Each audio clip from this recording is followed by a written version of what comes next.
Conor McGregor de retour sur Netflix, Ned Diaz sous mandat d'arrêt, Sean O'Malley qui parle de sa fin d'année, Covington qui crache sur Masvidal, Holloway qui nous parle de la suite pour lui, et Northcutt qui nous parle de Rosas Jr. Ça et bien d'autres, c'est le programme du round de 25 minutes du mardi 25 avril, votre moment MMA, c'est parti. Hey man, how the hell you doing? I've been just fine living life with the news and in my mind all I hear is music. Watching your mouth move, damn you look stupid. I feel like everyone's a stranger. Small talk with your narcissistic.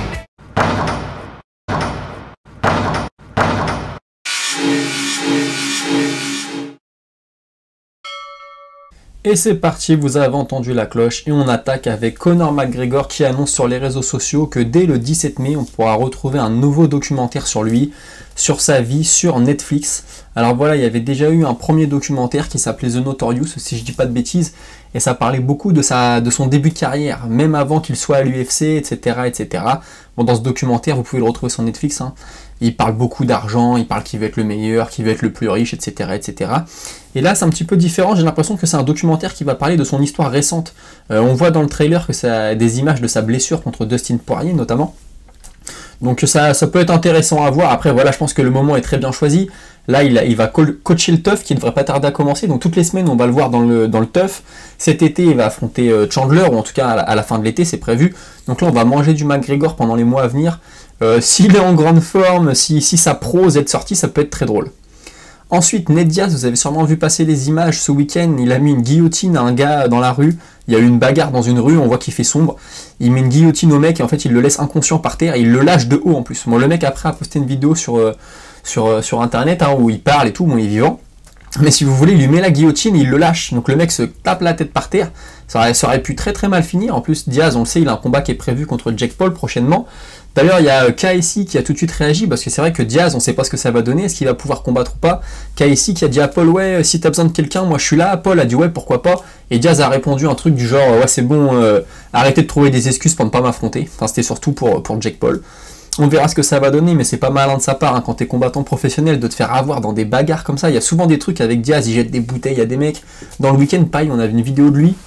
Il est en train d'assister à un combat de boxe, il est assis au premier rang, je sais pas, quelqu'un doit mal lui parler, il attrape une bouteille, il lui jette en pleine tête. Diaz, c'est un combattant, il a fait de l'argent, ça serait dommage de tout perdre dans des amendes et dans des procès complètement bêtes, mais bon, on verra ce que ça va donner.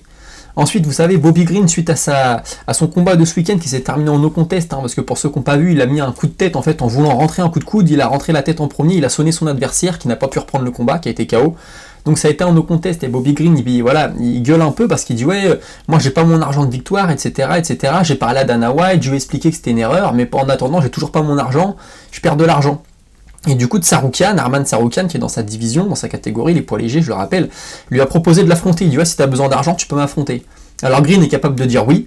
Maintenant, ce serait une très mauvaise idée parce que c'est quasi, moi je dis 95% de chance que Tsarukyan le batte.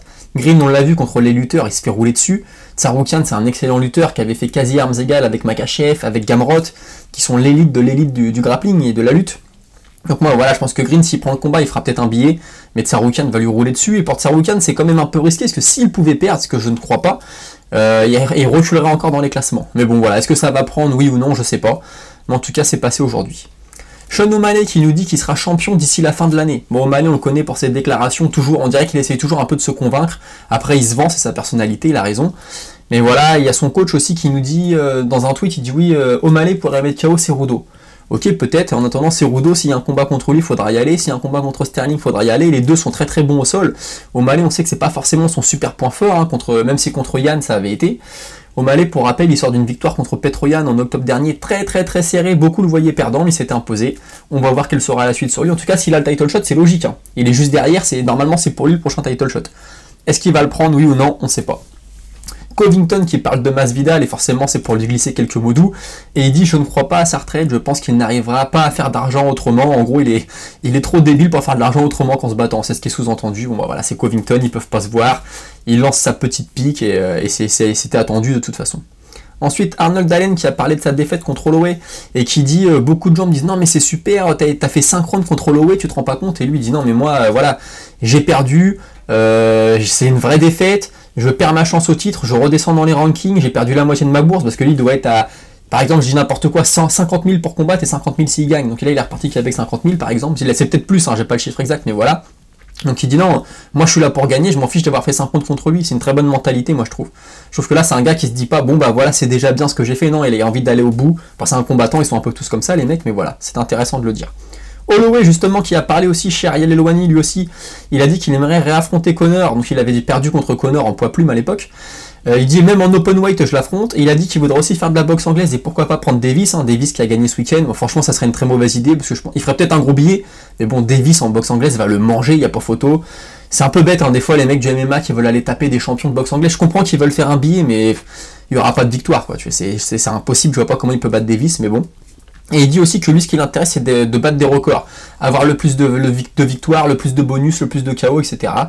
C'est bien, c'est motivant. Je préfère qu'il fasse ça plutôt qu'il aille en boxe anglaise prendre Davis, mais bon, il fera ce qu'il veut et surtout il fera ce qu'il peut parce que Davis, je pense pas qu'il ait envie de prendre Holloway. Hein.